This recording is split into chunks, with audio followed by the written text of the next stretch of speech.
Hi guys, स्वागत है फिर से एक नए वीडियो में। इस वीडियो में लोग कंप्लीट करने वाले हैं ट्यूटोरियल 7 क्लासिकल मैकेनिक्स का। तो बात करते हैं सीधे क्वेश्चन नंबर 1 की। क्वेश्चन नंबर 1 बोला गया था कि एक पार्टिकल है मूव्स कर रहा है under the centre force field, जिसमें पोटेंशियल गिवन है दिस, एंड उन्होंने बोला कि find out the equation of motion और under what condition the orbit become circular. तो equation of motion find out करनी है और कंडीशन हमको निकालनी है कि ये ऑर्बिट कैसा हो जाए, सर्कुलर हो जाए। तो इस प्रकार के सवालों के लिए सबसे पहले क्या है कि हमको लैग्रांजियन लिखना पड़ता है। लैग्रांजियन है, और अगर मैं बात करूँ ऐसे पोटेंशियल की, तो ये सेंट्रल पोटेंशियल है। तो सेंट्रल पोटेंशियल को हम लोग बेसिक तरीके से पहले समझ लेते हैं, दैन इसके बाद शॉर्टकट भी है। तो इसमें करते क्या है कि जब हमारा पार्टिकल इस प्लेन में घूमता है, मूव करता है या फिर मोशन करता है, तो हम लोग लैग्रांजियन को इस तरीके से डिफाइन करते हैं पोलर कोऑर्डिनेट में। तो इसमें हो जाएगा half M R dot square plus R square theta dot square, and potential energy को माइनस करेंगे तो यहाँ पे माइनस माइनस प्लस हो जाएगा। ये लैग्रांजियन हो गया। अब इक्वेशन ऑफ मोशन की बात करते थे तो लैग्रांजियन लिखते थे हम लोग। लैग्रांजियन के बाद क्या लिखते थे? Lagrangian equation of motion. तो इसमें करना क्या है कि हमको पता है कि इसमें थीटा डॉट जो है वो आपका कॉन्स्टेंट है, ठीक है। तो इस वजह से हमारा जो आर है वो वेरिएबल है, या कह सकते हैं कि इसमें जो आपका कोऑर्डिनेट है, जनरल कोऑर्डिनेट, वो आपका आर है। तो आर के रिस्पेक्ट में हम लोग radial equation of motion find out करेंगे। उसके लिए आपको ये इक्वेशन मालूम होनी चाहिए, जो हम लोग पहले पढ़ चुके हैं बहुत बार। तो यहाँ से करना क्या है कि पहले इसको आर डॉट के रिस्पेक्ट में निकालेंगे और इसके बाद आर के रिस्पेक्ट में। तो जब ये सारी चीज़ें आप करोगे ना तो फाइनली ये आ जाता है, ठीक है। M R double dot square equal to minus del B effective divide by del R. वैसे ये हम डायरेक्ट लगा सकते हैं। अब यहाँ पर उन्होंने बोला कि बी इफेक्टिव क्या है? बी इफेक्टिव आपका है B R plus L square divide by 2m square. अब एल क्या है आपका?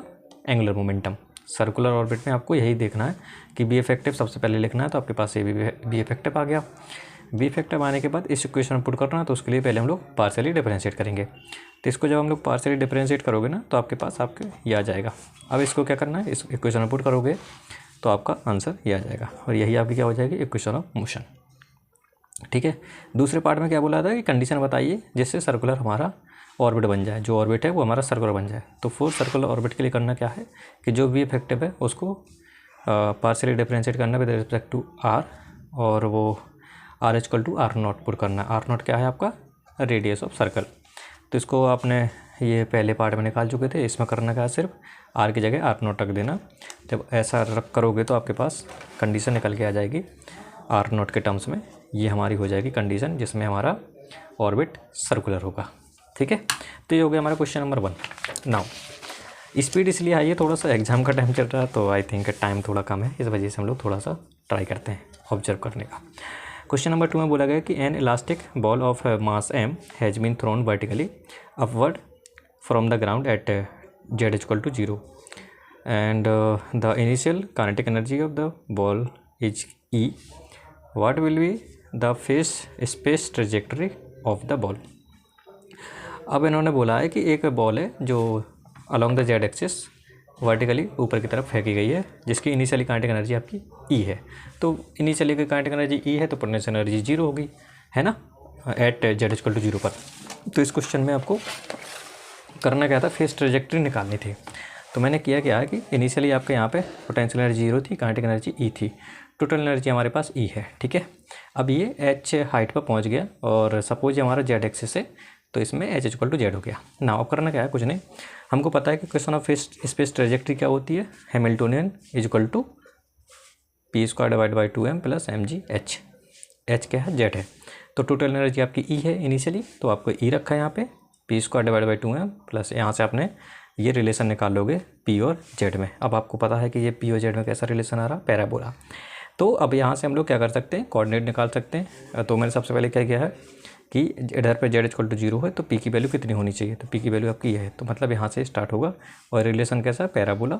ये आपको पता है पैराबोला का इक्वेशन है, तो ये पैराबोला बनेगा, ठीक है। अब इसमें बहुत सारे पैराबोला बन रहे हैं, ऐसा क्योंकि आपको पता है कि यहाँ पे एनर्जी की अगर मान के चलो ये इलास्टिक कोलिजन नहीं है, यहाँ पे इलास्टिक है तो एनर्जी में लॉस होगा, जिस वजह से एनर्जी की वैल्यू कम होगी, और आपको पता है एनर्जी की वैल्यू कम होगी तो मोमेंटम भी कम होगा। इसलिए एक पैराबोला ना होगे हमारे बहुत सारे पैराबोला होंगे। तो यहाँ से स्टार्ट होगा क्योंकि P की वैल्यू प्लस माइनस √2m ही है, तो एक प्लस वैल्यू एक माइनस वैल्यू, तो यहाँ से स्टार्ट होगा, यहाँ तक जाएगा। दैन इसके बाद फिर जंप करेगा ऊपर, एनर्जी कम होगी, फिर मोमेंटम होगा, तो इस प्रकार से हमारी ये फेज ट्रेजेक्ट्री बन जाएगी। Got it. Now question number 3 में जंप करते हैं। क्वेश्चन नंबर 3 में बोला गया a particle of mass m moves under the action of the center potential whose potential is given by this. ठीक है। इसके बाद बोला गया कि for what kinetic energy and angular momentum will the orbit be circular of radius R about the origin. तो उन्होंने बोला कि आपका पोटेंशियल आपका ये है, आपको कंडीशन बतानी है kinetic energy and angular momentum की, जिससे कि हमारा जो ये पोटेंशियल है वो किसका, सेंट्रल फोर्स के अंडर जो पोटेंशियल है, हमारी जो मोशन है वो हमारी सर्कुलर हो जाए। तो इस प्रकार के क्वेश्चन को आपको करना क्या है, पोटेंशियल दिया है, सबसे पहले आपको बी इफेक्टिव निकालना पड़ता है। तो आपके पास बी आर गिवन है, तो सबसे पहले बी इफेक्टिव निकालोगे। बी इफेक्टिव क्या हो जाएगा, this potential plus L square divide by 2mr²। L क्या है आपका, एंगुलर मोमेंटम। तो बी इफेक्टिव आपने निकाला, बी आर की वैल्यू पुट की यहाँ से। नाउ अब आपको बोला है कि ऑर्बिट कैसा होना चाहिए, सर्कुलर। सर्कुलर ऑर्बिट के लिए मैंने बताया आपको कि आपको क्या करना है, इसको फर्स्ट ऑर्डर डिफरेंशिएशन करना विद रेस्पेक्ट टू आर, और आर की जगह r0। r0 क्या है आपका, रेडियस ऑफ द सर्कल। ठीक है। सो यहाँ से हमने जब किया तो आपके पास यहाँ से रिलेशन आ गया एंगुलर मोमेंटम का। उन्होंने पूछा भी था क्वेश्चन में कि एंगुलर मोमेंटम कितना होना चाहिए सर्कुलर मोशन के लिए, तो हमारा ये एंगुलर मोमेंटम आ गया। नाउ काइनेटिक एनर्जी के बारे में पूछा गया, तो हमको पता है काइनेटिक एनर्जी हम लोग क्या लिखते हैं, K E equal to half M R dot square plus R square theta dot square. अब यहाँ से हमको पता है कि एंगुलर मोमेंटम कुछ इस तरीके से रिलेटेड होते हैं, तो थीटा डॉट की जगह हम लोग ये लिख सकते हैं। यहाँ पे मैंने वही पुट किया। ठीक है ना। अब हमको पता है सर्कुलर मोशन में आर डॉट हमारा 0 होता है। ठीक है, क्योंकि आर हमारा फिक्स है। Got it. R equal to R not है, तो आर डॉट हमारा 0 होता है। तो आर डॉट अगर 0 है सर्कुलर मोशन में, तो यहाँ पे आर डॉट 0 रखूँगा, तो सिर्फ इसमें बस ये बचेगा। अब यहाँ पे क्या करना है, थीटा डॉट की जगह आपको ये वैल्यू पुट कर देनी है, तो यहाँ से हमारा काइनेटिक एनर्जी का भी रिलेशन आ जाएगा। तो काइनेटिक एनर्जी हमारा एल के टर्म्स में ये आ गई। इसकी जगह क्या रखना है, एल की जगह हम पुट कर देंगे पहले इक्वेशन में जो निकाला था एल की वैल्यू, तो हमारे यहाँ पर काइनेटिक एनर्जी भी निकल आएगी। ठीक है, तो यही हमारा पूछा गया था। इसके बी पार्ट में बोला गया था calculate the time period of the circular motion. अब टाइम पीरियड सर्कुलर मोशन का पूछा गया था। ठीक है, सो सर्कुलर मोशन का अगर टाइम पीरियड पूछा गया तो हम लोग कुछ इस तरीके से निकाल सकते हैं। ठीक है, इस तरीके से भी निकाल सकते हैं। इसका दूसरा तरीका भी है। हमको क्या है कि यहाँ पे एंगुलर मोमेंट हमारा कांस्टेंट है, L equal to M R square theta dot. Theta dot क्या है आपकी, एंगुलर फ्रिक्वेंसी। एंगुलर फ्रिक्वेंसी है तो हमको ऐसे लिख सकते हैं, राइट। ठीक है, अब एल हमारा पहले निकाल लिया, इसलिए मैं यहाँ पर डायरेक्ट लगा रहा हूँ। इसको हम लोग ऐसे लिख सकते हैं ना, M R square omega. Omega हमारा क्या है, एंगुलर फ्रिक्वेंसी या फिर एंगुलर वेलोसिटी। अब अगर एंगुलर वेलोसिटी पता है, एंगुलर फ्रिक्वेंसी पता है, तो टाइम पीरियड भी निकाल सकता हूँ मैं। Got it. सो यहाँ से हम लोग क्या लिख सकते हैं, ओमेगा इक्वल टू दिस, और टाइम पीरियड आ जाएगा 2π/ओमेगा। तो यहाँ पे वैल्यू पुट कर दूंगा ये।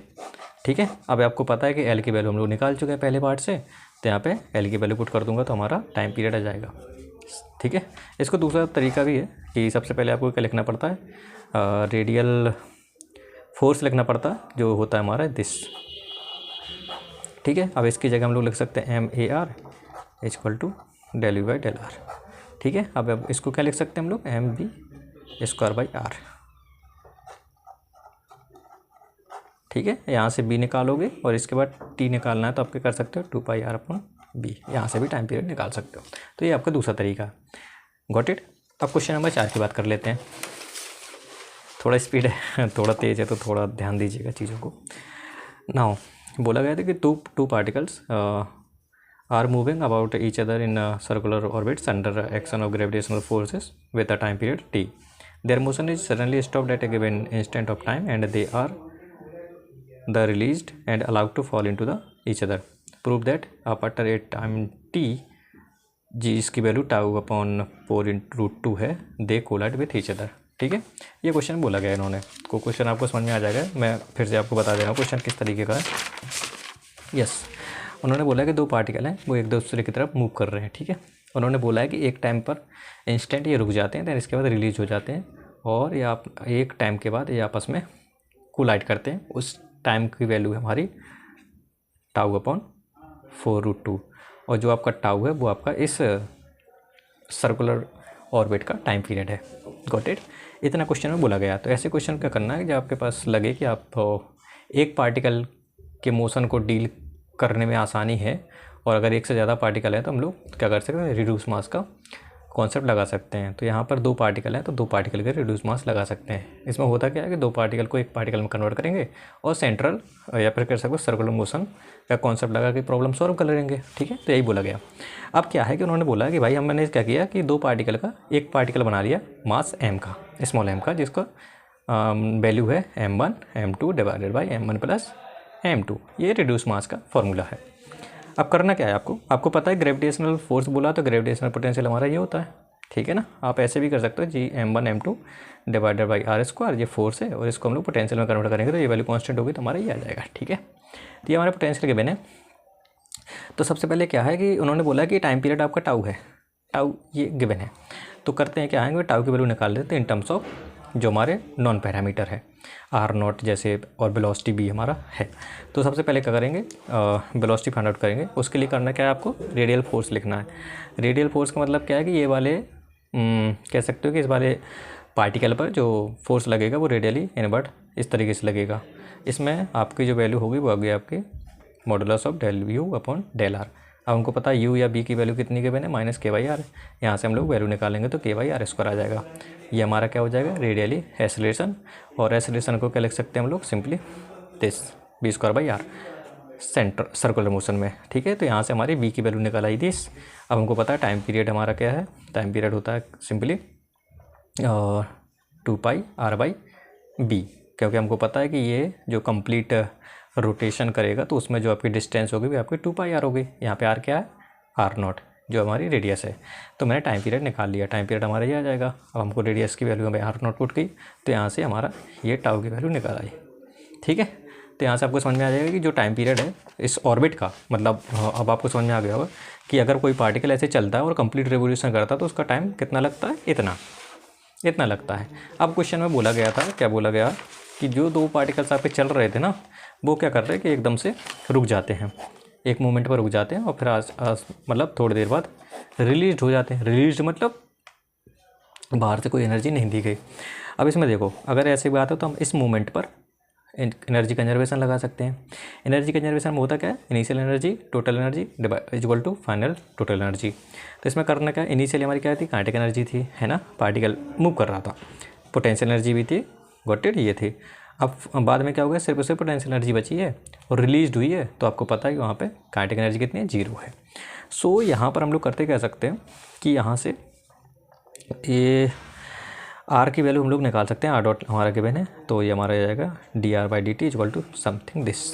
ठीक है, अब क्या है कि उन्होंने बोला है कि कोलिजन हो जाएगा, तो ऐसे टाइम की वैल्यू हमको निकालनी है। तो सबसे पहले करते क्या है कि इसको थोड़ा सा रीअरेंज कर लेते हैं और हमारे पास ये आ जाता है। ठीक है, अब इसमें करना क्या है, लिमिट लगानी है। अब आपको पता है इनिशियली टी इक्वल टू 0 पर इनके बीच की डिस्टेंस r0 थी, गॉट इट। उन्होंने बोला कि एक टाइम t है या फिर कैपिटल T है जिसमें कोलाइड करते हैं तो उन दोनों के बीच का सेपरेशन कितना हो जाएगा, 0 हो जाएगा। तो यहाँ से हम लोग जब पुट करते हैं तो t का जो इंटीग्रेशन है r के टर्म्स में कुछ इस तरीके का बनेगा। अब क्या है कि इसको सॉल्व करते हैं हम लोग with the help of trigonometry. ठीक है, तो इसमें क्या करता हूँ मैं, r की जगह r0 साइन स्क्वायर थीटा रख देता हूँ और dr की जगह ये। जब आप छोटा सा और थोड़ा कैलकुलेशन करोगे तो आपके पास ये रिजल्ट आ जाएगा। अब इसको इंटीग्रेट आराम से कर सकते हैं आप लोग, इसको चेंज करोगे cos 2 थीटा में और आसानी से हमारा ये जो टाइम है जिसमें कोलिजन हो रहा ये निकल आएगा। बस यहाँ पे वैल्यू पुट करोगे तो प्रूफ हो जाएगा दिस। ठीक है, तो इस तरीके से हम लोग ये ट्यूटोरियल 7 आसानी से कर सकते हैं, गॉट इट। तो आई थिंक इसमें मैंने थोड़ा सा स्पीड थोड़ी तेज़ रखी है, बट आई होप समझ में आ गया होगा कि चीज़ें करनी कैसे। आगे की अगर टाइम मिलता तो मैं आगे ट्यूटोरियल देख लूँगा। ठीक है, तब तक आप लोग तैयारी करते रहिए and all the best for your exam.